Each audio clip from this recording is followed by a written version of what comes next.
नमस्कार, मैं हूँ निधीश त्यागी और आप हैं मेरे साथ हरकारा डीप डाइव पर। और आज हम लोग बात करेंगे जो सबसे सनसनी मामला पूरे हिंदुस्तान में इस समय चल रहा है, जो कि वोट चोरी के नाम से हैशटैग हो रहा है हर जगह ट्रेंडिंग पे, जिस पे बहुत सारे सवाल भारतीय चुनाव आयोग को लेकर लगाए गए हैं। अ, आपने देखा होगा कि इसका शीर्षक हमने केंचुआ लिखा है, क्योंकि केंद्रीय चुनाव आयुक्त के नाम पे वो उसका शॉर्ट फॉर्म अगर जब आप हिंदी में लिखते हैं तो केंचुआ हो जाता है, जो कि ज़्यादा दिलचस्प है। और हम लगातार एक तरह से देख रहे हैं कि जो केंद्रीय चुनाव आयुक्त हैं और जो भारतीय चुनाव आयोग है, वो दरअसल भारत में लोकतंत्र की प्रक्रिया को ठीक से, निष्पक्ष और स्वतंत्र तौर पे निष्पादित करने के लिए एक बनाई गई संवैधानिक संस्था है। और इस वक्त वो बहुत सारे विवादों में घिरी घिरी हुई है। ये विवाद अदालत में भी चल रहे हैं और ये विवाद सड़क पर भी दिखलाई दे रहे हैं। संसद में भी उस पे बातचीत नहीं हो पाई है विपक्ष द्वारा चाहने के बाद। मेरे साथ इस बात में मेरे साथ बात करने के लिए इसमें राजेश चतुर्वेदी मेरे साथ में हैं। राजेश, स्वागत है आपका। और पर पहले हम लोगों ने बात करते हुए करीब 20 सवालों की एक फेहरिस्त बनाई है, जो कि केंचुआ या भारतीय चुनाव आयोग के बर्ताव को लेकर लगातार सवाल जिनसे खड़े हो रहे हैं हम सबके ज़हन में। जैसे कि हमारे ज़हन में है, वैसे आपके ज़हन में भी होंगे। और जो हमको लगता है जिसके बारे में बात करना इस देश के लिए और हम सब के लिए ज़रूरी भी है और एक तरह से अर्जेंट भी। राजेश?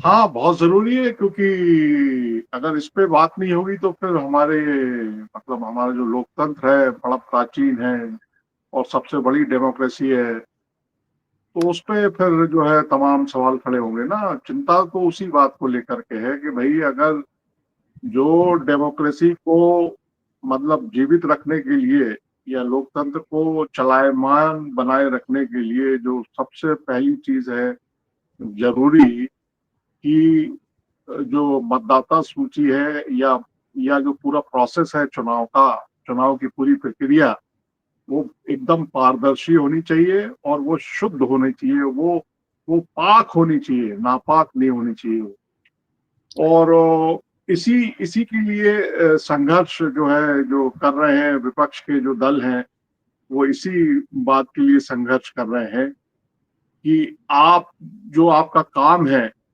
समय समय पे शुद्धिकरण करना, फिल्ट्रेशन करना, वो आप नहीं कर रहे हैं। तो जो हम लोगों ने अभी देखा कि बिहार में जो एसआईआर चल रहा है अभी उसकी प्रक्रिया जारी है। ये जो 1 अगस्त से 31 अगस्त तक ऑब्जेक्शन का और क्लेम्स का, दावा और आपत्ति का जो ये समय है 1 महीने का, वो मिला हुआ है लोगों को। अब फिर वही बात है कि एसआईआर करके आपने जो है 65 लाख मतदाताओं के नाम मतदाता सूची से हटा दिए। उसमें आपने इलेक्शन कमीशन ने ये बता दिया कि भाई इतने इतने लोग जो है ये इतने लोग खत्म हो गए, डेड हो गए, और इतने मृतक हैं, इतने जो है फलाने हैं, इतने जो मिले नहीं या रहते नहीं है। वो उन्होंने एक क्लासिफिकेशन, एक वर्गीकरण करके बता दिया ये। अब लेकिन फिर वही बात है कि अब अभी की खबर है ताजा। देखिए व्यवहारिक पक्ष देखिए आप, ये सारी चीज अपनी जगह है लेकिन जो एक व्यवहारिक पक्ष है, मतदाता तो सभी प्रकार के हैं ना। और हमारे यहाँ देश में हम 80-85 करोड़ लोगों को जो है दोनों टाइम का भोजन दे रहे हैं, खाना दे रहे हैं।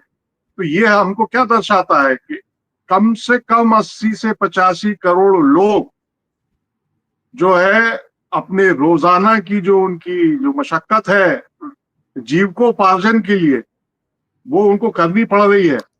तो ये जो तमाम तरह की जो कवायद आदमी ये समय मांगती है आम आदमी का, कि भाई जैसे मान लीजिए हमने आपका नाम वोटर लिस्ट से हटा दिया, अब हम आपको 1 महीने का समय दे रहे हैं कि अगर आपको ये पता लग गया है, अव्वल तो ये आपको पता लगे कि आपका नाम हट गया है, तो अब आप फिर दावा करिए और अगर किसी का गलत जुड़ गया है तो उसकी फिर आपत्ति करी है, या आपका उम्र गलत हो गई या पता गलत हो गया, तो मतलब सब आप पर ही है, पूरा जो ओनस है वो आप पे ही है।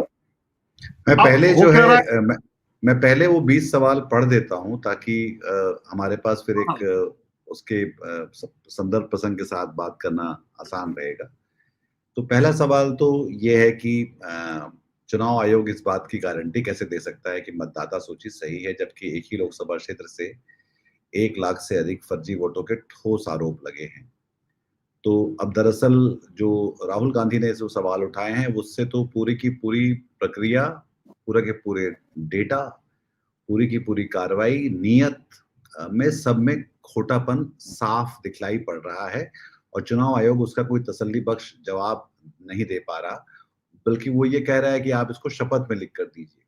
जबकि जो राहुल गांधी ने कहा उसके बाद जाके लोगों ने खुद जाके चेक कर लिया, मीडिया खुद वहाँ उन जगहों पे पहुंच गया, उन सब ने उन वो जो कहानियां हैं उन लोगों के बारे में तस्दीक की कि एक-एक पते से 250-250 लोगों के मतदाता रजिस्टर्ड हैं और उसके बारे में भी कोई खास अभी तक उनको वहां पर उनके कान पे जू रेंगती हुई नहीं दिखलाई दे रही। पहला सवाल तो सबसे बड़ा ये है अभी के हिसाब से। दूसरा ये है कि बिहार में जो है जो जो राजेश कह रहे थे कि 65 लाख 68 लाख ऐसा कुछ संख्या है, जिसमें 68 65 लाख लोग 65 पता से नहीं कितनी कितनी कितनी जगह घेरेंगे, वो कितने फुटबॉल के मैदान भरेंगे, मुझे अंदाजा नहीं है 65 लाख लोगों का। पर जो लोग मतदाता सूची में हैं भी, उनके बारे में भी बहुत सारे सवाल हैं। तो वो सिर्फ 65 लाख तो आपने काट दिए, पर जिनको आपने दाखिल किया, उनके बारे में भी सवाल है कि वो उनकी तस्दीक कहाँ से हुई, उनका साइन उनका है, उनका नाम उनका है, उनका पता सच कुछ ज़ीरो लिखा हुआ है या कोई पता है भी उनका।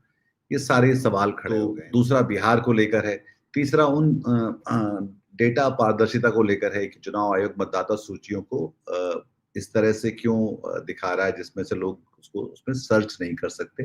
जबकि एक तरफ हम डिजिटल इंडिया और फलानी-ढिकानी और तरक्कियों की बहुत सारी बातें कर रहे होते हैं और उस कारण जो है लोगों के लिए ये और मुश्किल पैदा होती है कि वो अपना नाम ढूँढ सकें, उसको देख सकें और उसको अगर वो नहीं है या उसमें कुछ गफलत है तो उसको ठीक करवा सकें। तो ये सरकार खुद लोगों के लिए मुश्किल बढ़ा रही है। फिर जो चौथा सवाल है वो नागरिकता प्रमाण की शर्त है, जहाँ पर चुनाव आयोग ने खुद ये कह दिया, हालाँकि ये काम उनका बिल्कुल भी नहीं है, ये सुप्रीम कोर्ट ने भी उनको कहा, उसके बाद भी उन्होंने ये कहा कि हम ये तय करेंगे कि आप इस देश के नागरिक हैं या नहीं हैं। जिससे कि सारी एक तरह से लोगों के कान खड़े हो गए, वो परेशान हो गए। बहुत सारे लोगों को पता है कि किनको इसका निशाना बनाया जा रहा है और उस कारण वो एक तरह से उनको उनकी परेशानियाँ बढ़ गई और उनको ये भी लगा कि अगर हमारा नाम मतदाता सूची में नहीं होगा, तो हम इस देश के नागरिक नहीं रह जाएँगे और जो भी हमारे अधिकार हैं या जो भी हमें सहूलियतें मिलती हैं, वो सब मिलनी बंद हो जाएँगी।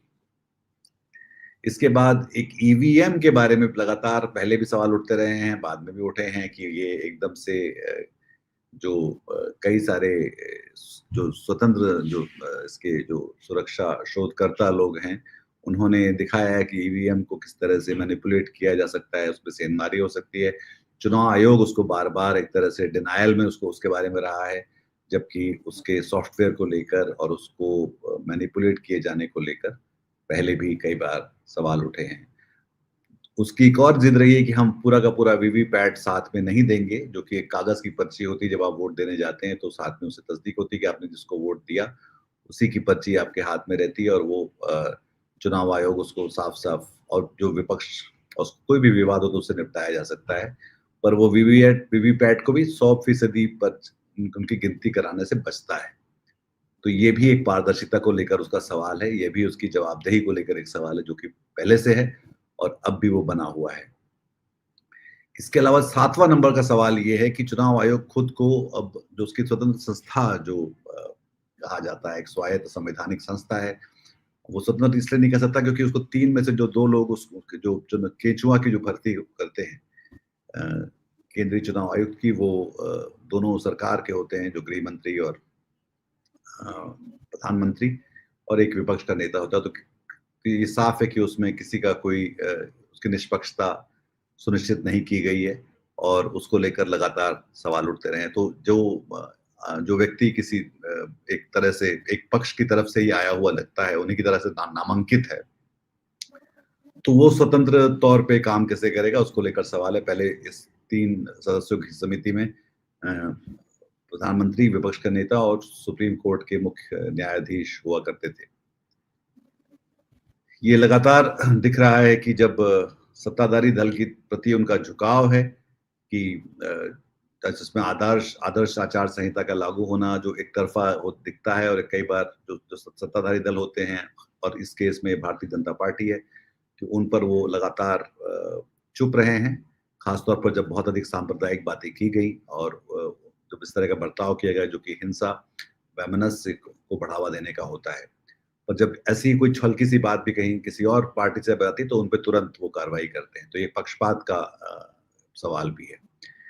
सीसीटीवी फुटेज जो जब भी चुनाव प्रक्रिया होती है तो उसको सीसीटीवी फुटेज में उसको रिकॉर्ड किया जाता है, पर वो अब उसको डिस्ट्रॉय करने में का निर्देश दिया गया है, जिसके कारण फिर सवाल उठते हैं कि अगर हाथ कंगन को आरसी किया और पढ़े लिखे को फारसी किया, तो फिर आप उसको डिस्ट्रॉय क्यों कर रहे हैं, उसको संभाल के क्यों नहीं रखते, ताकि अगर कोई विवाद है, कोई सवाल है, तो उसको सुलझाया जा सके। तो ये समाधानों की तरफ जाता हुआ रवैया नहीं दिखलाई पड़ता है। और ये सीसीटीवी फुटेज इसलिए भी ज़रूरी है क्योंकि हमने चंडीगढ़ में देखा था कि कैसे मेयर के चुनाव में वो जो है परिणामों को अलट-पलट रहा था, जो एक व्यक्ति वहाँ बैठा हुआ था चुनाव आयोग की तरफ से, और वो सीसीटीवी फुटेज के कारण वो पकड़ा गया था। हालाँकि ये तय नहीं हो पाया, पता नहीं चल पाया कि उसपे कोई कार्रवाई हुई या नहीं हुई। एक और जो सवाल उसका उठता है मतदान प्रतिशत में देरी और उसकी जो विसंगतियां हैं, उसके बारे में चुनाव आयोग कभी भी साफ-साफ तरीके से, पारदर्शी तरीके से, जवाबदेह तरीके से जवाब नहीं दे पाया कि ये विसंगतियां क्यों हो रही हैं या देरी से आंकड़े कैसे आ रहे हैं। इसको लेकर वो, और कई जगह बहुत आश्चर्यजनक तरीके से संख्याएं बढ़ी हैं, खासतौर पे महाराष्ट्र को लेकर ये सवाल है, और ये सवाल कर्नाटक को लेकर भी रहा है। तो ये 10वां सवाल था। 11वां सवाल ये है कि इसका स्वतंत्र सचिवालय का अभी एक अभाव है कि जब उसके पास अपना कोई खुद का स्टाफ नहीं, क्योंकि जो चुनाव आयोग है वो दरअसल राज्य की और केंद्र सरकार के कर्मचारियों पर निर्भर होता है, और इसलिए ये तय कर पाना, ये सुनिश्चित कर पाना कि एक फुल प्रूफ मेथड है, ये नहीं हो पाता है। दूसरे जो नियमों को लागू करने के बारे में भी सवाल है, जैसे कि चुनावी बॉन्ड पर जो दोहरा मापदंड था उनका, कि जो जब चुनाव आयोग ने खुद चुनावी बॉन्ड योजना को पारदर्शिता के लिए एक प्रतिगामी कदम माना था, तो उन्होंने इसको लागू क्यों किया? आखिर वो सुप्रीम कोर्ट को रोकना पड़ा जाके जब चुनावी बॉन्ड लागू हुए थे, जिसके ज़रिए बहुत सारे जिसके बारे में कहा जाता है कि एक ही पार्टी को सबसे ज़्यादा फ़ायदा हुआ, और उसमें वो एक तरह से लीगल तरीका बन गया भ्रष्टाचार को के ज़रिए राजनीतिक उल्लू साधने का। बहुत सारे ऐसे कंपनियाँ हैं जिन पे छापे पड़े, और छापा पड़ने के बाद उन्होंने चुनावी बॉन्ड में पैसे दिए और उनके ऊपर से कार्रवाई हटा ली गई। ये सब इसलिए हुआ क्योंकि हमारा चुनाव आयोग जो है वो बहुत ही कितनी ज़िम्मेदारी से काम कर रहा था। 13वां सवाल जो है वो ये है कि हेट स्पीच पे वो लगातार निष्क्रिय रहा है। उसने कभी सही उन लोगों पे सवाल नहीं उठाए, समय रहते कार्रवाई नहीं की, और उसके बाद जो है उनको जाने दिया, क्योंकि और उसके ज़रिए न सिर्फ राजनीति बल्कि समाज का माहौल भी खराब होता चला गया, और जो कि संविधान के और आचार संहिता दोनों के ही खिलाफ था। डिजिटल निगरानी में विफलता का एक सवाल है कि जो भी गलत जानकारियाँ फैलाई गई सोशल मीडिया पे या बाकी जगहों पे, तो उनको रोकने के लिए उनके पास कोई इंतज़ामात नहीं रहे। शिकायत निवारण में देरी, जब भी कोई चुनाव के बारे में वो शिकायत करता है, तो कार्रवाई करने के बजाय वो एक अदालत से भी धीमे तरह से काम करते हैं, जिसके कारण अगर कोई पीड़ित है, तो उसको न्याय नहीं मिल पाता। कुछ इसमें प्रणालीगत और संरचनात्मक चुनौतियाँ हैं, सीसीटीवी फुटेज नष्ट करने का जो औचित्य, जैसे कि हमने पहले बात बताई थी। निष्पक्षता को लेकर लगातार सवाल उठ रहे हैं, जो कि 17वां सवाल है चुनाव आयोग की, और अब वो अमान्यता प्राप्त दलों को हटाने की प्रक्रिया जो कर रहा है, वो उसको लेकर भी सवाल है कि कैसे, क्या वो पारदर्शी है और गैर राजनीतिक है, या वो छोटे और विपक्षी दलों को जो है खारिज करने के लिए ऐसा कर रहा है। एक और जो सवाल है, चुनाव आयोग को जो करना चाहिए था या जो कार्रवाई शुरू करनी चाहिए थी उसको लेकर परिसीमन में देरी की बात है, जहाँ पे मतों की समानता को लेकर उसको लेकर ही बहुत सारे लोगों में बहुत सारी व्यग्रताएँ, चिंताएँ हैं, जिसका जवाब हमको नहीं मिल पा रहा है। 20वां सवाल ये है कि जो आलोचना को लेकर जब कोई चुनाव आयोग की आलोचना करता है, तो वो उसके साफ-सुथरे, खुले जवाब क्यों नहीं देता? और ऐसा क्यों है कि जब चुनाव आयोग के बारे में सवाल उठते हैं, तो हम देखते हैं कि जो सत्तारूढ़ पार्टी है, वो उनके बचाव में ज़्यादा तेज़ी से आती है, बजाय केंद्रीय चुनाव आयुक्त और भारतीय चुनाव आयोग के। और जो आखिरी बात है, हालाँकि जो वो सवाल नहीं है, पिछले चुनाव आयुक्त थे, उन्होंने बजाय इन सवालों के बारे में बात करने के, बजाय लोकतंत्र की महत्व को देखते हुए, चुनाव को देखते हुए, मतदाता के अधिकारों को देखते हुए उनके बारे में उन्होंने प्रेस कॉन्फ्रेंसेज़ में अपनी घटिया शायरी लोगों को सुनाई, जो कि मतलब अपने आप में मेरे ख्याल से एक तरह की जघन्यता थी। एक अफ़सर को तो सरकार का समय था और लोगों का समय था, जिसको इस तरह से खराब करने का अधिकार उन्हें बिल्कुल भी नहीं था। पर उन्होंने लगातार जो है अपनी कई सारी अपनी वाहियात किस्म की कविताएँ सुनाते रहे और उनको लगा कि वो एक महान संवैधानिक कृत्य कर रहे हैं ऐसा करते हुए। तो ये सारी इन सवालों की रोशनी में राजेश इसको हम अगर हम कहें कि एक भारतीय मतदाता के ज़हन में जो इस समय गुज़र रहा होगा, उसको हम कैसे देखते हैं? देखिए, भारतीय मतदाता तो सारी चीज़ें देख रहा है, महसूस कर रहा है, लेकिन हम व्यावहारिक पक्ष पे बात करते हैं और बिहार के वक़्त से ही इसको मतलब शुरू करते हैं, बिहार को फ़ोकस करके करते हैं, क्योंकि बिहार में ही जो है एसआईआर चल रहा है और बिहार में एसआईआर शुरू होने के बाद ही और वहाँ से जो चीज़ें निकली हैं, उसके बाद ही ये राहुल गांधी ने जो एटम बम जो मतलब उनकी भाषा में जो उन्होंने कहा था, ये फोड़ा है। और वो जो जैसा कि सवालों में भी हमने लिया है कि वो बेंगलुरु जो पार्लियामेंट्री सीट है, उसका जो महादेवपुरा विधानसभा क्षेत्र है, वहाँ जो मतदाता हैं वो मतलब वो फर्जी हैं। वो मतलब 1 लाख मतदाताओं के बारे में जो है सवाल है, ये उन्होंने दावा किया है और बाकायदा सबूत दिए हैं उसके पक्ष में। ये बताया है कि मतलब कहाँ-कहाँ, कैसा-कैसा, जैसे वो एक लखनऊ का जो एक श्रीवास्तव मतदाता है, वो उसका नाम आदित्य महाराष्ट्र में भी है? हाँ, आदित्य श्रीवास्तव 4 जगहों पे है। आदित्य श्रीवास्तव का है, एक विशाल सिंह का भी बताया था उन्होंने। तो वो आदित्य श्रीवास्तव का जो है यूपी में भी है, लखनऊ में भी है, बैंगलोर में भी है और महाराष्ट्र में भी है। मतलब 3-3 एपिक नंबर काम कर रहे हैं और वो क्या मालूम तीनों जगह जो है वो व्यक्ति ऑब्वियसली जो है वोट किया ही होगा, अगर पता जांच में जाएंगे अगर तो। अब उसको पहले तो सिरे से ही खारिज कर दिया इलेक्शन कमीशन ने कि ये गलत है, बाकायदा जो है वो ट्वीट कर दिया उसमें और जो उनका फैक्ट चेक है उसके जरिए बता दिया कि नहीं साहब, ये गलत दावा है आपका। फिर उसका जो फैक्ट चेक किया, मतलब जो इंडिपेंडेंट फैक्ट चेक करने वाले लोग हैं, उन्होंने ये सबूत के साथ पेश कर दिया कि नहीं भाई, उसका नाम जो है हर जगह दर्ज है, आदित्य श्रीवास्तव साहब का नाम है दर्ज। तो खैर, देखिए, बिहार में जो मतलब वो 65 लाख जो वोटर उनके नाम हटा दिए गए हैं, जिनके नाम हैं सूची में, वो भी सही है कि नहीं है, वो भी जायज है कि नहीं है, ये तो हम अभी कह ही नहीं रहे, इस पे बात ही नहीं कर रहे हैं। हम तो अभी उस पर ही बात करें कि जो 65 लाख वोटर हटा दिए आपने, तो ये बहुत गंभीर मामला है। ये जो फिगर है, ये छोटी मोटी फिगर नहीं है।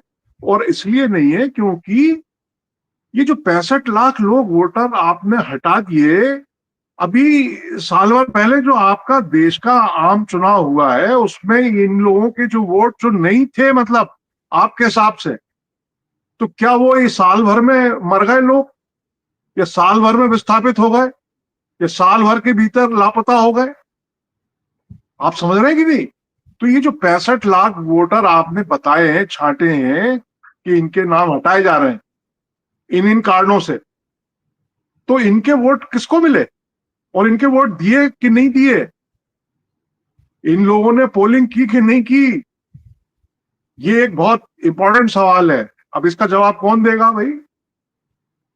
दूसरा, व्यवहारिक पक्ष की, अब देखिए आप, जो लोग कह रहे हैं, जो लंबे समय से ये कहा जा रहा है कि आप जो है भाई हमारे लोकतंत्र का पहली सीढ़ी है वो, और पहली और इकलौती सीढ़ी है जो आपके लोकतंत्र को जिंदा रखती है, जो मजबूत बनाती है, या जो भी चल रहा है वो चुनाव ही है ना, निष्पक्ष चुनाव।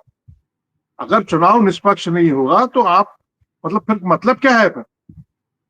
तो लोग इस बात को पहले से उठाते रहे। सुप्रीम कोर्ट ने भी ये कहा, अपोजिशन के दलों ने भी ये कहा कि आप स्पेशल इंटेंसिव रिवीजन करिए, लेकिन इसके लिए समय, तो इतना म्याद जो इसकी है, इसका समय इतना कम रखा आपने। अगर आपकी नीयत पाक साफ है तो आपको लंबे स्पैन में इसको एक समय जो है 6 महीने का, 8 महीने का, ताकि चीजें जो है सुचारू रूप से हो सके और सही में जो आपकी मंशा है अगर पाक साफ, तो वो काम हो सकेगा, लेकिन उसके लिए समय देना पड़ेगा। अब क्या हो रहा है? अब ये खबर आ गई ना कि मानसून, भाई पूरे दुनिया में है मानसून सीजन, भारत में तो है ही है। कम से कम बिहार में इस समय 10 नदियां, गंगा समेत 10 जी। नदियों का स्तर है वो खतरे के निशान से ऊपर है। बिहार के करीब आधा दर्जन से ज्यादा, 7 या 8 जिले जो है बाढ़ से प्रभावित हैं इस समय। वो मैं देख रहा था खबर कि कोई कोई एक सज्जन है बेचारा, वो पेड़ पे लटका हुआ है कई घंटे से, पेड़ पे चढ़ गया वो। अब वो पेड़ पे जब उतरेगा तब ना वो देखने जाएगा वहां, वो जो आपने मतलब सार्वजनिक कर रखी है जो लिस्ट के साथ, मतलब दावा आपत्ति करने का वक्त तो तब मिलेगा ना उसको जब वो पेड़ से उतरेगा। इसीलिए जो लोग बात कर रहे थे कि आपको इसके लिए मतलब पर्याप्त समय लगाना चाहिए, ये कोई ऐसे हड़बड़ाहट में नहीं हो सकता है ये काम। और फिर वो हमने देखा ना, कि हमने ये खबरें देखी ना। अब लेकिन जब आपने ये तय कर रखा है कि हमें मतलब जो हमारा जो भी एक सांचा है जिसमें हम ढले हुए हैं, उससे हमको बियॉन्ड, उससे बाहर हमको देखना नहीं है, तो लेकिन खबरें तो ये आई, मीडिया ने दी हैं, लोगों ने बताया है कि भाई जो है वो आप बीएलओ साहब जो है खुद ही टेलीफोन पे बात करके और खुद ही साइन कर दे रहे हैं। कहीं वो खेत में जाके मतलब चीजें हो रही हैं, काम हो रहा है, और वो साइन लिए ही नहीं है, खुद ही ने मतलब जो जो उसको दूसरा प्रपत्र देना था मतदाता को, वो दिया नहीं गया है। मतलब तमाम तरह की उसमें जो है कमियां हैं पूरे प्रोसेस में। लेकिन जो है वो चुनाव आयोग ने वो डिक्लेयर कर दिया, बता दिया कि भाई 65 लाख लोग जो है इसमें से हटा दिए गए हैं। अब सुप्रीम कोर्ट में जो है वो एडीआर ने मांगी जानकारी कि आप जो है वो पूरा उसको हमको शाया कर दीजिए या उसको पब्लिक कर दीजिए, उनके नाम पते दे दीजिए कि किस किस के नाम आपने काटे हैं और कारण बता दीजिए। तो वो भी मना कर दिया। इलेक्शन कमीशन ने सुप्रीम कोर्ट में एफिडेविट, हलफनामा देके मना कर दिया कि हम इसको नहीं दे सकते, और ऐसी कोई इसका कोई वैधानिक जो है ना तो ढांचा है और ना कोई इसका प्रावधान है, इसको हम नहीं कर सकते हैं। हमने जो है टाइम दे दिया 1 महीने का कि अगर आपको कोई दिक्कत है, कोई दावा है, कोई आपत्ति है तो आप आइए, आपका स्वागत है, बाकी ये हमारी तरफ से फाइनल है। तो मतलब कहीं किसी की कोई सुनवाई नहीं है। तो विपक्ष के जो है 300 सांसद जो है मार्च निकाल रहे हैं।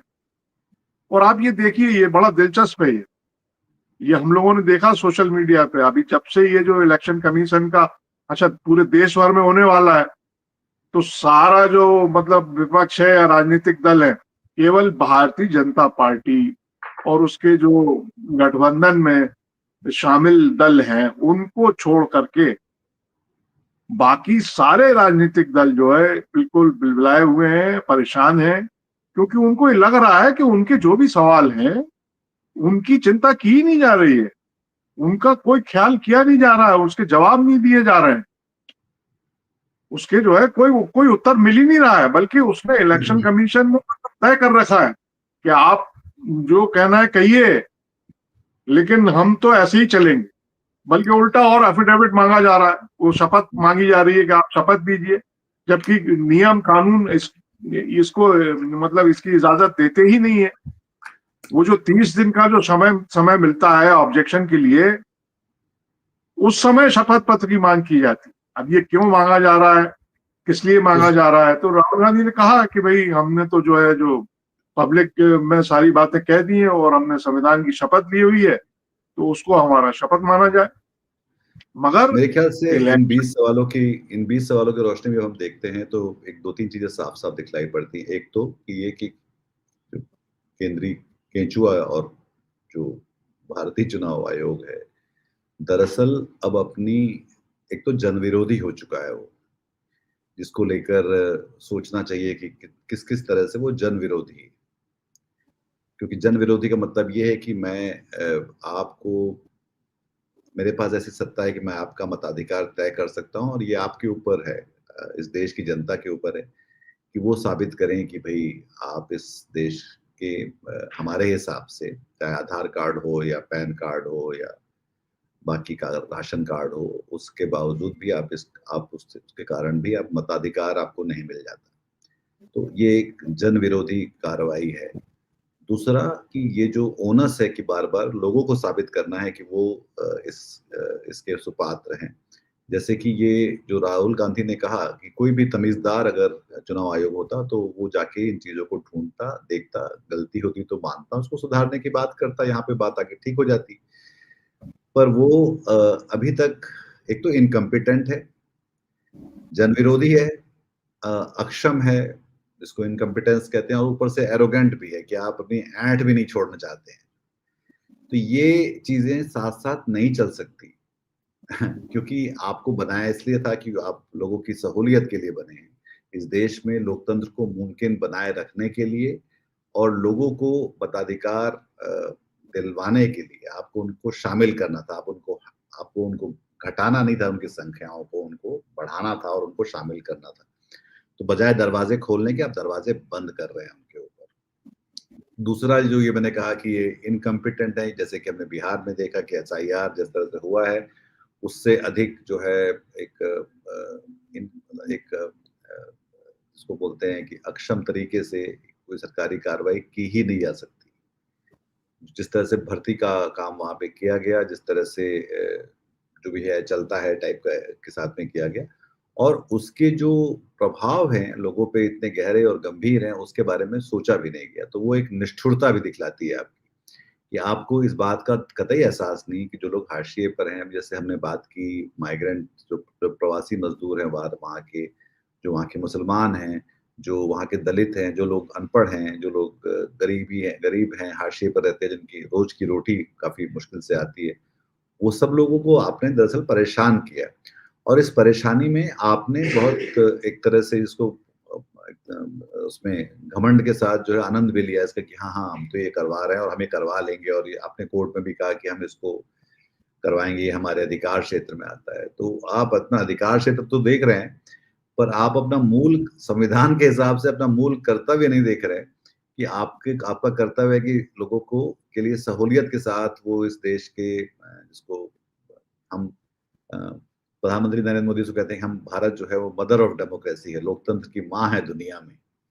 तो लोकतंत्र की माँ जो है दुनिया में, वो कैसे अपने बच्चों को जो है दुरदुरा रही है, उनको जो फटकार रही है, उनको तंग कर रही है, उनको परेशान कर रही है, वो नज़ारा बिहार में अभी हम देख रहे हैं और अगर यही चलेगा तो पूरे देश में भी देखेंगे। इस बात की चिंता और यही उन्होंने राहुल गांधी से भी कहा कि भाई पहले आप बताइए, आप मतलब मैं आपका डेटा लेकर मैं आपको बता रहा हूँ कि इसमें देखिए इतनी गड़बड़ियाँ हैं। और आप कह रहे हैं कि नहीं, नहीं ये इतना काफ़ी नहीं है कि आप मेरी गलती मुझे बता रहे हैं, आप इसको पहले शपथ आप एफिडेविट लेकर आइए। जो कि कितनी बाबूगिरी की जैसी बातचीत है जो कि कि मतलब जिसको लगता है कि आप उस बात को गंभीरता से लेने के लिए कहीं तैयार ही नहीं। और इसलिए फिर से एक और बात आती है कि ये फिर जनविरोधी बात है क्योंकि और जब आपका एक आपकी संवैधानिक संस्था जो लोकतंत्र की जिसकी लोकतंत्र की जो धुरी है चुनाव, उसको चलाने वाली जब संवैधानिक संस्था है जो और स्वायत्तता की जो दावे करती है, जब वो इस तरह की हरकतें करती है तो बहुत सारे सवाल और बहुत सारी समझ अ, साफ हो जाती है लोगों की कि भाई ये तो जो है ये जो एक मैच फिक्सिंग की तरफ ही बात जाती हुई नजर आती है। राजेश। हाँ, और इसमें जो है वो बात थोड़ी अधूरी रह गई थी, मैं दूसरे उस पे चला गया था कि इसमें दिलचस्प ये है कि ये जो इस प्रक्रिया के दौरान ये जो जब से ये चल रहा है बिहार का पुनरीक्षण, और फिर राहुल गांधी ने जो रिवील की है तमाम चीजें, प्रधानमंत्री जो अब प्रधानमंत्री हैं हमारे नरेंद्र मोदी जी, वो मतलब जो 2014 का जो इलेक्शन हुआ, जनरल इलेक्शन, उसमें इन्हीं मोदी जी का जो वो तमाम चीजें, लोग भाई आजकल तो बड़े लोग जागरूक हैं, चीजें तुरंत जो है सोशल मीडिया पे बाहर आ जाती हैं। ये एक इस माध्यम का एक ये बड़ा प्लस कि आप जो है कोई भी चीज करते हैं तो तुरंत जो है एकदम इंस्टेंट चीजें बाहर आ जाती हैं। तो वो मैं एक वीडियो देख रहा था, उसमें वो इलाहाबाद में शायद कोई पब्लिक मीटिंग ले रहे हैं, उसमें वो मतलब इलेक्शन कमीशन की भूमिका पर तमाम सवाल उठा रहे हैं, उसकी निष्पक्षता पर। और वो यहाँ तक कहते हैं पसीना पहुंचते हुए और पानी पीते हुए उसमें सिप ले रहे हैं, घूंट ले रहे हैं पानी का, कि कोई इलेक्शन कमीशन का यहाँ पर है क्या, कोई मुलाजिम, कोई कर्मचारी, कोई फलाना, तो मैं ये कहना चाहता हूँ वगैरह वगैरह। फिर उनका एक ट्वीट भी जो है वो नहीं, 8 पर मई 2000। हम इस वीडियो को इसमें दिखा सकते हैं इस चर्चा में, और साथ में वो हाँ ट्वीट भी दिखाएंगे जो आज हमने हरकारा की न्यूज़लेटर में शामिल किया था, जिसमें उन्होंने कहा था कि ये जो है हाँ हमको सत्याग्रह करने को उतरना पड़ेगा क्योंकि चुनाव अगर ठीक से काम नहीं कर रहा है तो हाँ, चुनाव मतलब आयोग, मोदी जी जब चुनाव लड़ रहे थे, जब जब उनको दिल्ली आना था, उसके पहले चुनाव आयोग उनके समय भी ठीक से काम नहीं कर रहा था, और अब वो दिख रहा है कि वो इनके समय भी ठीक से काम नहीं कर रहा है। मैं आज इस इलाहाबाद की धरती से देश के इलेक्शन कमीशन को सार्वजनिक रूप से गंभीर शिकायत करना चाहता हूं। भारत के चुनाव आयोग को नरेंद्र मोदी की गंभीर शिकायत है। अगर यहां इलेक्शन कमीशन के लोग हो तो मेरा ये भाषण तुरंत उनको पहुंचाइए। इलेक्शन कमीशन के यहां लोग बैठे हो, सरकार के मुलाजिम बैठे हो, बाप बेटे की सरकार से आए हो या मां बेटे की सरकार से आए हो, आपका मालिक कोई भी हो, इलेक्शन कमीशन को नरेंद्र मोदी के भाषण का रिपोर्ट कीजिए। और मुझे कहना है इलेक्शन कमीशन को, आप एम्पायर है, आपसे निष्पक्ष व्यवहार की अपेक्षा है, और इसलिए गुजरात में चुनाव अगर शांतिपूर्ण होता है तो क्रेडिट आपको नहीं जाती है। महाराष्ट्र में चुनाव शांतिपूर्ण होते हैं, क्रेडिट आपको नहीं जाती है। केरल में शांतिपूर्ण चुनाव होते हैं, तमिलनाडु में शांतिपूर्ण होते हैं, आपको क्रेडिट नहीं जाती है। अगर आप बिहार में शांतिपूर्ण चुनाव कराएं, पूर्वी उत्तर प्रदेश में शांति से करवाएं, बंगाल में करवाएं, तब तो आपको क्रेडिट जाएगी। लेकिन आप इलेक्शन कमीशन, इसके पूर्व जो चरण हुए हैं चुनाव में, बंगाल में भी भयंकर रिगिंग हुआ है, उत्तर प्रदेश में भी रिगिंग हुआ है, और यहां भी आने वाले 7 और 12 को भी रिगिंग करने वाली व्यक्तियां मैदान में है। मैं इलेक्शन कमीशन से कहता हूं, सारे देश का चुनाव पूरा हो चुका है, आप सिक्योरिटी फोर्सेस को मूव कीजिए, इन सारे इलाके में हर मतदाताओं को सुरक्षा का एहसास हो, उसकी व्यवस्था करो। मैं आशा करता हूं आप निष्पक्ष रूप से हर मतदाताओं को सुरक्षा देने के लिए ये आपकी प्राथमिकता होगी। और मैंने पहले आपको चेतावनी दी थी, उसके बाद भी आपने कोताही बरती है, और उसके कारण ये चाचा भतीजे का राज में कई जगह पर रिगिंग हुआ उत्तर प्रदेश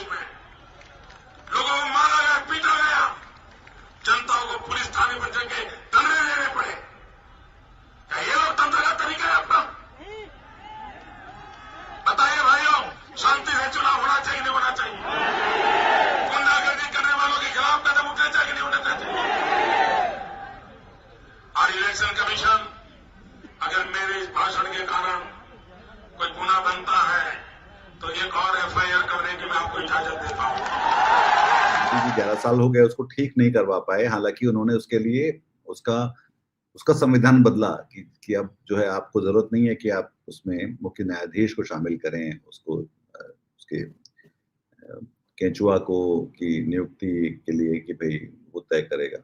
और ये भी बहुत आश्चर्य की बात है कि पिछले जो कई लोग चुनाव आयोग में लोग रहे जो हैं, आयुक्त हैं रहे हैं, चाहे वो अ, अशोक लवासा हों या दूसरे हों, उन सब ओपी रावत हों या फिर क्या बोलते हैं एक और तो नाम मुझे भी याद आ जाएगा, तो वो तीनों लोग उस बात पे सवाल उठा रहे हैं कि ये उनको भी ये बर्ताव जो है चुनाव आयोग का अजीब लग रहा है। तो ये सवाल अब पूरी दुनिया में उठ रहा है, जो कि भारत में दुनिया का सबसे बड़ा लोकतंत्र होने के बाद कि वहाँ पे ये जो चुनाव हो रहे हैं या चुनाव आयोग जिस तरह से बर्ताव कर रहा है, ये इतना जो है अजीबो-गरीब क्यों होता जा रहा है? हाँ, देखिए चुनाव आयोग को क्या है, चुनाव आयोग को जो करना चाहिए और वो कर नहीं रहा है।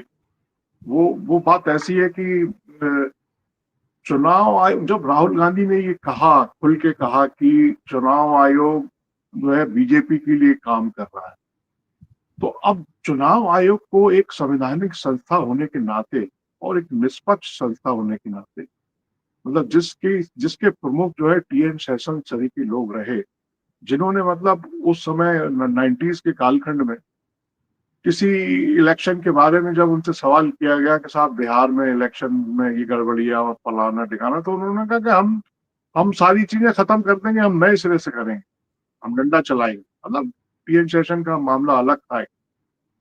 तो इलेक्शन कमीशन को जब उसकी क्रेडिबिलिटी पे, उसकी साख पे, उसकी विश्वसनीयता पे जब सवाल खड़ा किया जा रहा है, और ये कोई छोटा मोटा सवाल नहीं है, वो इसलिए नहीं है क्योंकि अगर चुनाव निष्पक्ष नहीं होंगे तो ये जो व्यवस्था है जो चल रही है, तो तंत्र काम कर रहा है, वो कहाँ से निष्पक्ष हो जाए?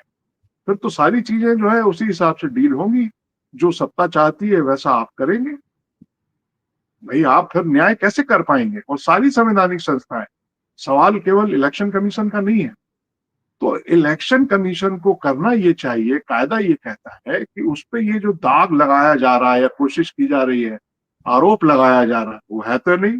भाई इलेक्शन कमीशन, ये तो हम नहीं कह सकते हैं कि बीजेपी के साथ मिलकर के काम कर रहा है, वो गठबंधन में है, मतलब वो एक एनडीए तरह का से कह हिस्सा भी है। सकते हैं क्योंकि अगर वो चुनाव आयोग अगर अपने हिसाब से बहुत कर्तव्यपरायण होता हम तो हम ये हम ये कह रहे हैं कि अगर उस पर विपक्ष या विपक्ष का नेता ये आरोप लगा रहा है कि आप किसी विशेष राजनीतिक दल के लिए काम कर रहे हैं, तो सबसे पहला कर्तव्य ये बनता है जनता के लिहाज से, आम नागरिक के लिहाज से, आम मतदाता के लिहाज से, कि वो जो उस पर तोहमत लगाई जा रही है, हम उसको भी तोहमत कह रहे हैं।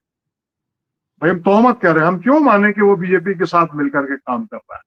मैं तो बताता उसका हूँ लेकिन क्यों क्यों बोले ऐसा। नहीं, मैं ये जो कह रहा हूं कि उसका फिर ये कर्तव्य बनता है कि वो इस तोहमत को जो लगाई जा रही है उसको दूर करे वो, और उसको दूर करने के लिए उसको, लेकिन उसको जो है वो जो कही जा रही है चीजें, जो आरोप लगाए जा रहे हैं, उनको सफाई देनी पड़ेगी, उनको जांच करानी पड़ेगी और ये साबित करना पड़ेगा कि नहीं साहब ये हमने सही किया है, और ये आपने ये जो चीज 10 चीजें कही है, 10 में से 4 चीजें आपकी सही है।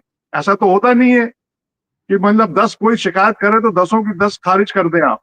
तो आप जब जांच कराएंगे, लेकिन आपको जांच करानी पड़ेगी, आपको उस ढंग से एक्ट करना पड़ेगा, क्योंकि ये हम देख रहे हैं ना कि राहुल गांधी ने जो आरोप लगाया है, केवल उसका मतलब आप उस प्रेस कॉन्फ्रेंस में ना जाए, हम भूल जाए बिहार में क्या हो रहा है। ये खबर आ रही कि नहीं, एक मकान में 250 लोग रह रहे हैं, एक मकान में 247 लोग रह रहे हैं, और सारे कास्ट क्रीड के रह रहे हैं। हाउ इट इज, ये कैसे संभव है भाई? वहां सारे धर्म जाति के हर कास्ट क्रीड का आदमी एक मकान में एक कमरे में रह रहा है। वो बेंगलुरु का बताया कि साहब 80 लोग रह रहे हैं उस कमरे में, 80 लोग। अब बताइए आप, तो ये जो गड़बड़ियां या ये जो चीजें बाहर आ रही हैं, इसको किसने किया या इसको देखने का काम किसका है? ऑब्वियसली इलेक्शन कमीशन का है। आप किसी आरोप पे मत जाइए, आप अपन इस पे आते, जो फैक्ट है कि अभी कल ही जो है बिहार के डिप्टी चीफ मिनिस्टर विजय कुमार सिन्हा का आ गए 2 2 एपिक कार्ड उन्होंने स्वीकार भी कर लिया कि एक फला जगह का है और एक फला जगह का है। और इसके कुछ दिन पहले अभी तेजस्वी यादव के आए थे, तो क्या इलेक्शन कमीशन ने कार्य किया था, किस ढंग से वो पेश आया था।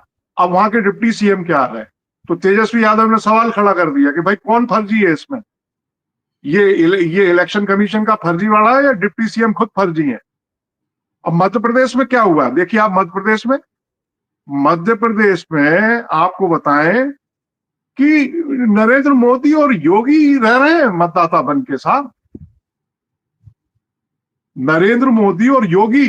अब इसको कौन देखेगा, इसको इलेक्शन कमीशन ही देखेगा ना इस काम को। 1700 पते ऐसे निकले हैं जिनमें 1700 पते, जिनमें जो है एक एक कमरे में, एक एक मकान में 50-50 से ज्यादा लोगों के नाम है। सवाल क्या है कि ये जो वोटर लिस्ट आ रही है बाहर, एसआईआर तो बिहार में चल रहा है, लेकिन ये जो मध्य प्रदेश की और जो राहुल गांधी ने बताई है, वहां तो एसआईआर नहीं चल रहा ना अभी, लेकिन वहां चुनाव हो चुके। इसके बाद ये भी है कि बहुत सारे लोग जो चुनाव हारे हैं वो कह रहे हैं कि हम हारे नहीं है, क्योंकि हम सबके साथ अलग अलग जगहों पे गड़बड़ हुई है, जिसमें बनारस भी शामिल है। यही स्कैम की तरफ तो बात की जा रही है, इसी स्कैम पर, कि जो चुनाव जिन्होंने सरकारें चुन ली भाई, एक एक कमरे में 80 लोगों की मतदाता सूची ने सरकारें चुन ली, वो काम कर रही है सरकारें, उनका डंका बज रहा है। सवाल यही है ना, तो ये बिहार जहां चल रहा है वहां epic card deputy chief minister का आ रहा है। अब मोदी जी और योगी आदित्यनाथ के नाम है भाई, अब इसका जवाब कौन देगा, इलेक्शन कमीशन नहीं देगा इसका जवाब भाई, किया उसी पे। अब मोदी जी से पूछा जाएगा कि आपने कैसे, आपका नाम आ गया यहाँ, भाई पूछिए आप, फिर मोदी जी से पूछिए। आप ओनस, जिम्मेदारी, जवाबदारी मतदाता पर ही डाल रहे हैं ना। तो अब कायदा तो ये कहता है कि अगर योगी आदित्यनाथ का नाम आया है मतदाता सूची में मध्य प्रदेश की, तो योगी जी के पास नोटिस जाना चाहिए कि भैया ये यहाँ कैसे आ गया आपका नाम, जबकि काम आपका है, मतदाता सूची में नाम दर्ज करने का काम आपका है, दायित्व आपका है, किसका, इलेक्शन कमीशन का। लेकिन आप पूछने किसको, अब कायदे से तो भेजना चाहिए नोटिस, जैसे आपने Vijay Kumar Sinha deputy chief minister Bihar को भेजा ना भाई। अगर आपका ये नियम है कि आपने एक जगह से दूसरी जगह आप शिफ्ट हो रहे हैं, या आप जो है इस फानी दुनिया से कूच कर गए हैं, तो जो आपके परिवार का सदस्य है वो बकायदा इलेक्शन कमीशन को सूचित करे कि साहब हमारे ये फलाने साहब जो है अब नहीं रहे, इनका नाम मतदाता सूची से आप काट दीजिए। या आप अगली बार जब पुनरीक्षण करेंगे, जो एक होता है ये स्पेशल इंटेंसिव, उसके पहले जनरल भी होते हैं जो रिवीजन, उस समय जो है आपका खुद बीएलओ चुनाव का कर्मचारी जाता है, इलेक्शन कमीशन का टीचर या जो भी जाते हैं, तो जब रिवाइज करते हैं वो लिस्ट को, तब वो उसकी तस्दीक करें। तो ये सब काम कौन कर रहा है, इलेक्शन कमीशन कर रहा है। तो वो जो काम अब मोदी जी 14 में बोल रहे हैं, क्या बोल रहे हैं, वो यही तो बोल रहे थे, वो मोदी जी जो बोल रहे थे, नहीं वो तो 14 में बोले या पहले जो बोला वो तो हो चुका। अब ये है कि अब जब हम उनको 11 साल हो गए हैं और अब हम देख रहे हैं कि वही रायता जो जिसकी उन्हें शिकायत थी, अगर उन्हें शिकायत थी, तो वो अब एक जो है भारी विवादास्पद बवाल में बदल चुका है। हम नहीं बोल रहे हैं, अब सब सही है, यही तो अब देखिए आप, मतलब ये बड़ा, पूरी बीजेपी जो है इलेक्शन कमीशन के पक्ष में बोल रही है एकदम। बिल्कुल। तो वो जो आरोप लगता है, जो आरोप लगा रहे हैं राहुल गांधी के साथ मिलके काम कर रहे हैं, तो फिर लोग सोच रहे हैं ना इस बारे में, इसमें निष्कर्ष निकालते हैं लोग।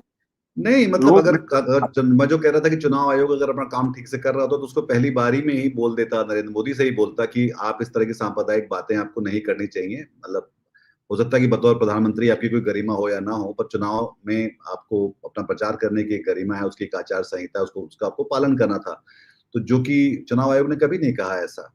तो वहीं से साफ साफ दिखलाई पड़ता है कि आप जो है डंडी मार रहे हैं अपनी संवैधानिकता के कारण, जो आपको एक काम मिला वो करने से। अगर वो जिम्मेदारी निभा रहे होते तो बहुत बहुत सारे उम्मीदवारों को वो रोकते, किस तरह से बात करते और उनके लिए उन पे मामले दर्ज करते, क्योंकि वो तो आपराधिक मामले भी हैं, इस तरह की बातें करना जो होता है। पर आपने करने दिया। इस कुएं में अगर जहर फैला है सांप्रदायिकता का, नफरत का, तो वो उसमें चुनाव आयोग की बहुत ठीक-ठाक भूमिका है। इसको मानना चाहिए। और ये समझ में आता है कि ये भूमिका किसके हित में की गई, किसको किसको फायदा पहुंचाने के लिए की गई। अगर एक घर में 250 लोग अगर हैं या 50 लोग हैं या तो 70 लोग हैं, तो किसके लिए है वो? ये कौन सेट कर रहा है? किस तरह के लोग हैं? ये कौन से लोग हैं? किसको वोट देने जाने वाले हैं? ये सारे सवाल इस बात को लेकर है और किसको समझ में नहीं आ रहा कि इसका फायदा किसको होने वाला है। उसका इसका लाभार्थी कौन है? जो केंचुए का जो पूरी ये जो सारा जो नीति डिरेलमेंट जो हुआ है, इसका लाभार्थी कौन है? मतलब सबसे बड़ी बात तो ये भी है कि केंचुए ने जो ये कहा कि नहीं जी आधार कार्ड नहीं मानेंगे, नहीं जी राशन कार्ड नहीं मानेंगे, नहीं जी पैन कार्ड नहीं मानेंगे, नहीं जी मैं अपना वोटर कार्ड भी नहीं मानूंगा मैं आपका। मतलब इस देश में उनकी एक न सोची समझी और बेवकूफी से की गई या बहुत शातिर तरीके से सोची गई कार्रवाई ने इस देश की हर उस चीज को संदिग्ध बना दिया है जिसके आधार पे देश चलता है, जिसके आधार पे अगर हम कहते हैं कि 27-28 करोड़ लोग जो मनरेगा कार्ड होल्डर हैं वो चलते हैं, 80 करोड़ लोगों को अगर जो मुफ्त राशन मोदी जी देके जिसके कारण उनका वोट मिलता है, जिससे वो प्रधानमंत्री बनते हैं, वो सब लोग इसमें फिर संदेह के घेरे में वो ले आता है। तो इस समय जो उनकी जो पोजीशनिंग है वो ऐसी है कि वो चाहते हैं कि देश में हर कुछ संदिग्ध है सिवा चुनाव आयोग के। पर जब हम देखने बैठे हैं आज हम उन सवालों के आईने में जो कि हमने पहले बताए, तो उसमें समझ में आता है कि कटघरे में देश है, देश की जनता है, देश का विपक्ष है, या फिर खुद केंचुआ और भारतीय चुनाव आयोग। और ये सवाल है जिसको लेकर हमें लगातार सोचना भी चाहिए, इसके बारे में हमको लगातार बात भी करनी चाहिए।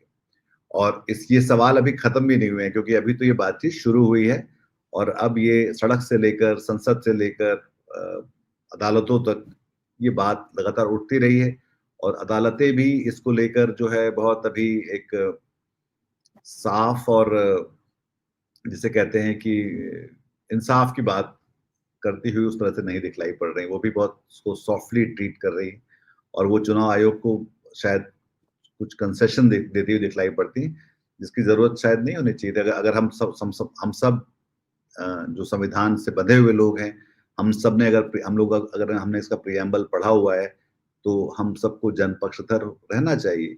तो वो न चुनाव आयोग दिखता है, न वो सरकार दिखलाई पड़ रही है, न सत्तारूढ़ पार्टी दिखलाई पड़ रही है, और एक हद तक देखा जाए तो अदालत को भी इसमें जितना उन्होंने किया उससे कुछ ज्यादा करना चाहिए था, ऐसा मुझे लगता है। राजेश?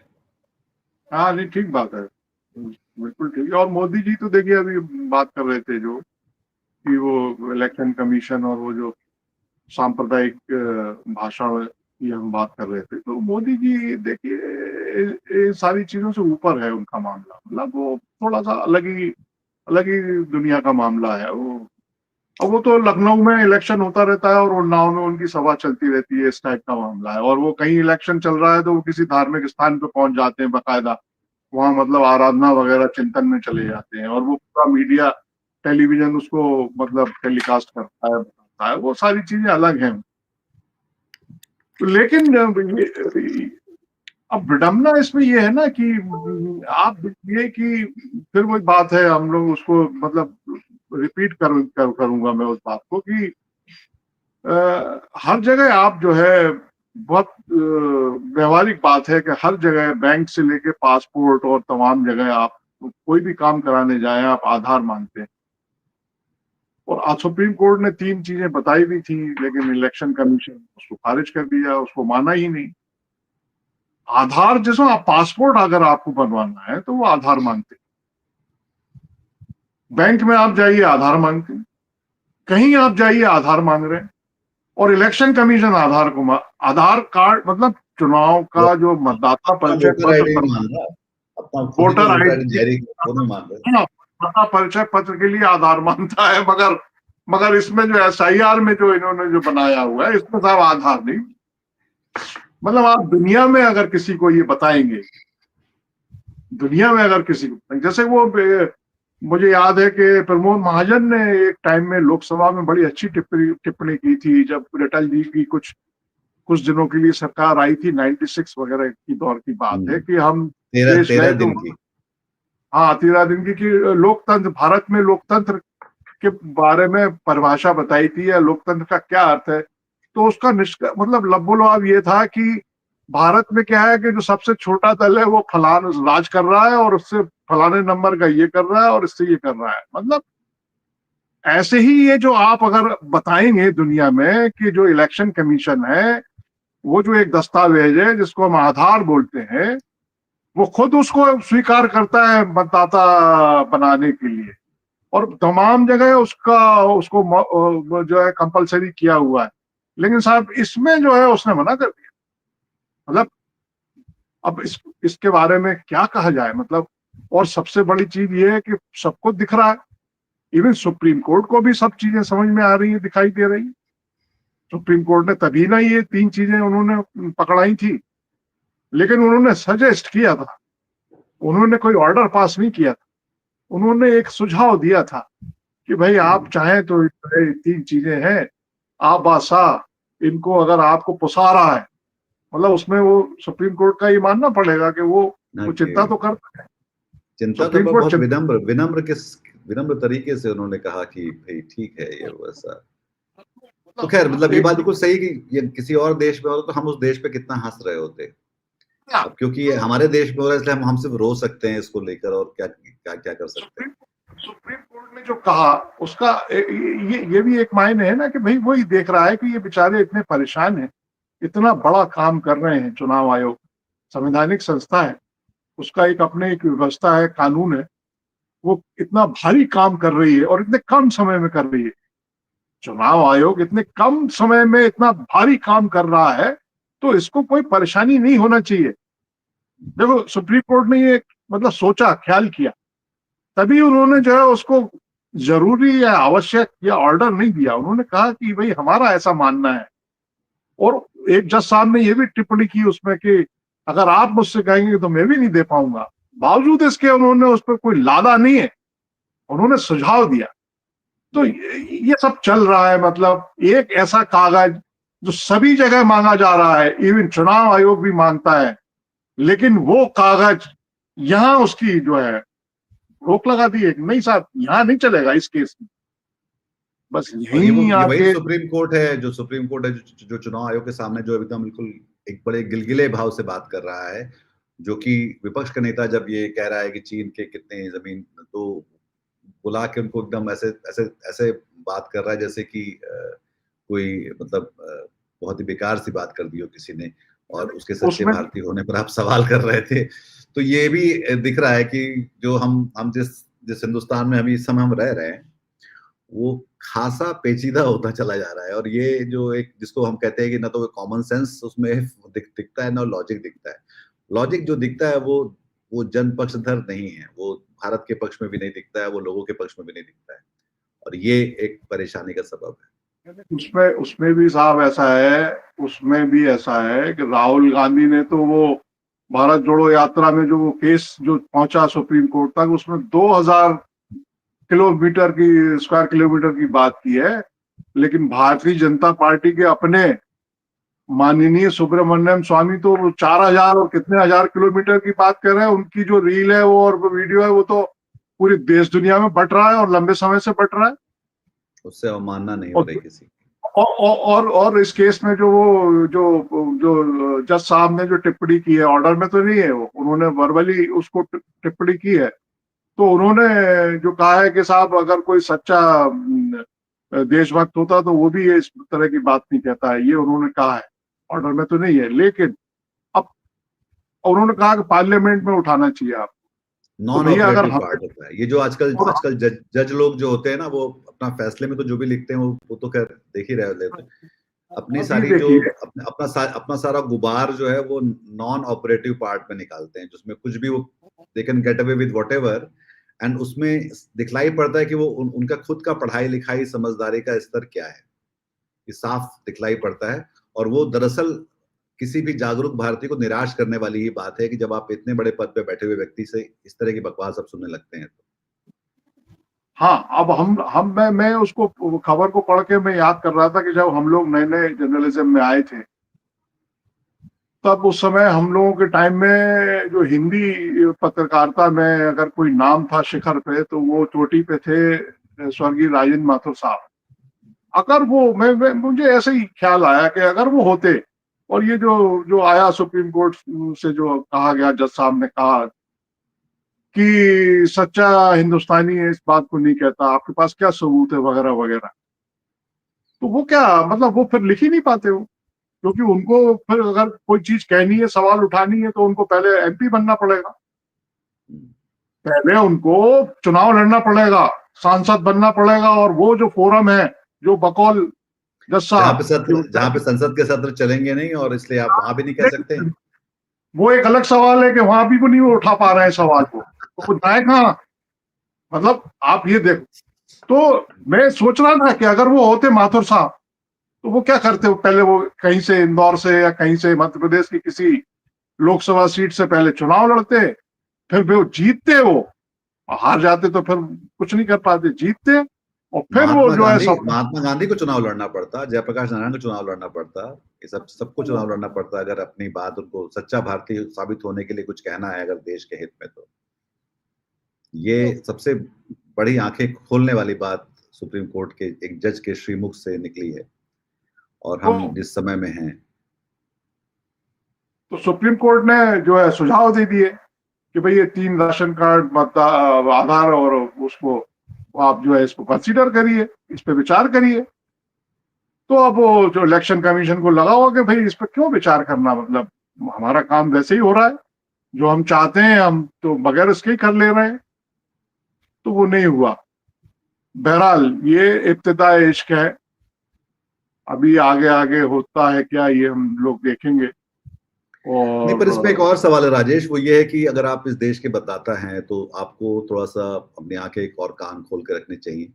आपको तो देखना चाहिए कि अपने आसपास जो भी इस देश के नागरिक हैं उनके मताधिकार का क्या हो रहा है, उनके साथ कहाँ पर खिलवाड़ हो रहा है और कहाँ पर एक तरह से जबरदस्ती की जा रही है।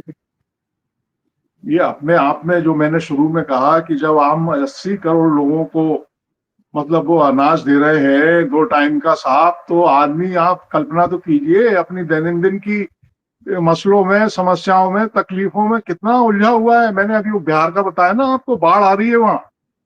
अब ये भी विडम्बना है, इस पर भी विचार करना चाहिए कि आप पता कर लीजिए, देश की संसद जो है मानसून सत्र चल रहा है ना अभी, और वहां जनता के प्रतिनिधि, निर्वाचित जनप्रतिनिधि जाते हैं उस सत्र की बैठक में भाग लेने के लिए, जबकि उनको इस कालखंड में वहां फील्ड में रहना चाहिए, अपने सेगमेंट में रहना चाहिए, चाहे वो विधानसभा का सत्र हो या लोकसभा का सत्र हो।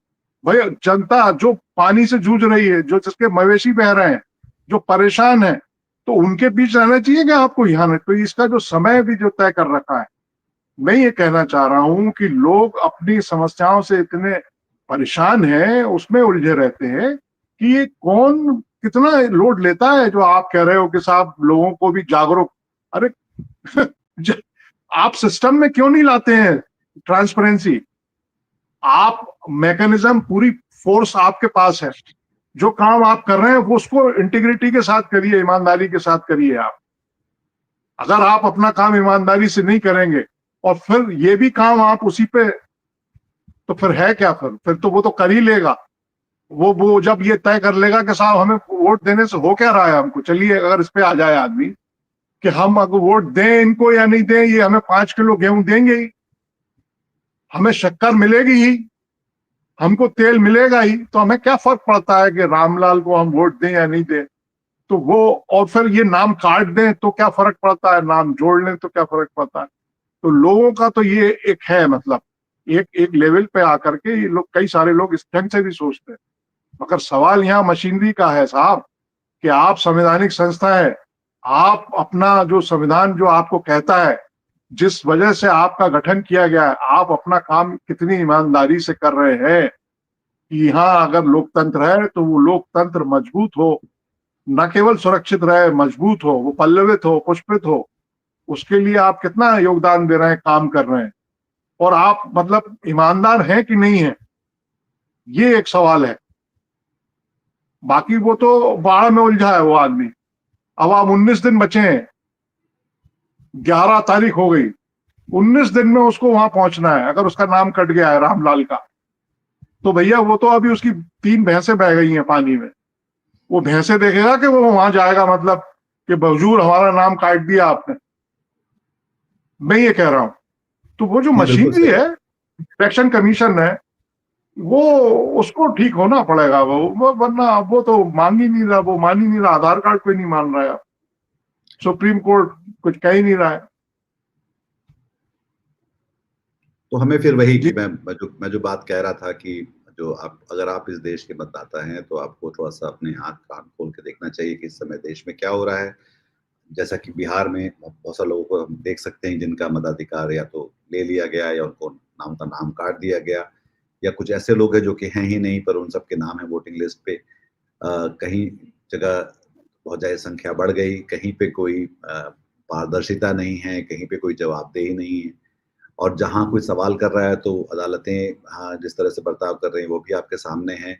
आप देख सकते हैं कि चुनाव आयोग का जो रवैया है वो समाधान की तरफ है या समस्या बढ़ाने और बनाए रखने की तरफ है।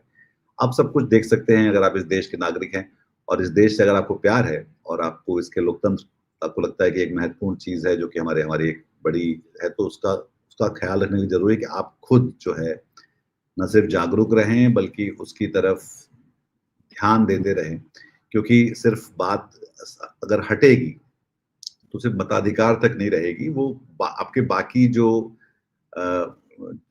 सरकारी जो आपको सहूलियतें सुविधाएं मिलती हैं, जो चीज़ों को लेकर जहाँ पर आपकी मान्यताएं हैं, चाहे वो नागरिकता हो, चाहे वो आपके नौकरी को लेकर हो या आपकी शिक्षा को लेकर हो, आपके प्रमाण पत्रों को लेकर हो, आपकी पहचान हो, उन सब को लेकर दरअसल सवाल खड़े होते दिखलाई पड़ रहे हैं। और ये ऐसा लगने लगता है कभी-कभी कि पूरा जैसे कि ये हमारा देश और हमारा तंत्र खास तौर पे हमारे देश को ही एक तरह से कुरेदने और कुतरने में, खाने में लग गया है।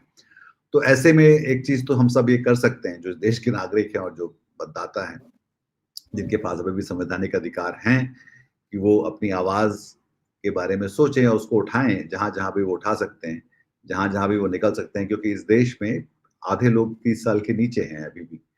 तो खासी बड़ी आबादी है जिनके लिए ये भारत जो है बन रहा है, जो मोदी जी की विरासत बनेगी उन सब के लिए, जो इस समय बच्चे हैं, जो इस समय स्कूलों में हैं, जो आगे जाके वोट देंगे। तो अगर वो भारत उस तरह से वो रहेगा, नहीं तो लोकतंत्र की जो रैंकिंग्स में भारत लगातार गिरता रहा है और वहाँ पे हम देख सकते हैं कि हम उतने आज़ाद, उतने स्वतंत्र और उसको कहते हैं कि हमारी फ्रीडम की रेटिंग्स भी लगातार गिरी हैं। तो इसका ध्यान रखिए और इस बात को थोड़ा-सा और आगे बढ़ाइए अपने स्तर पे, अपने मोहल्लों के स्तर पे, अपने दोस्तों के स्तर पे, शायद अपने व्हाट्सएप ग्रुप में भी, जहाँ पर लोग इस तरह की बातों को लेकर या तो उसको सुन नहीं रहे हैं, उस पे ध्यान नहीं दे रहे हैं और इस बात को आगे नहीं बढ़ा रहे हैं। राजेश, बहुत शुक्रिया इस बातचीत में शामिल होने के लिए। आप सबका बहुत शुक्रिया इस बातचीत में शामिल होने के लिए। अगर आपको ये कार्यक्रम पसंद आया तो इसको लाइक करिए, हमारे चैनल को सब्सक्राइब करिए, और अगर आपको लगता है कि आपको भी जैसे कि हमें है हिंदुस्तान से, हमारे लोगों से, इस देश से प्यार है, तो उन हम ख्याल लोगों के साथ इसको साझा करिए और इस बात को आगे बढ़ाइए। हरकारा डीप डाइव में से जुड़ने के लिए आपका बहुत धन्यवाद। अपना ख्याल रखिए। नमस्कार, शुक्रिया। देख लो आज के इंसान की हालत क्या है, आज की दुनिया में ईमान की कीमत क्या है। लोग जीते हैं यहाँ दुनिया को धोखा देकर। आज की ताज़ा खबर, आज की ताज़ा खबर, आज की ताज़ा खबर।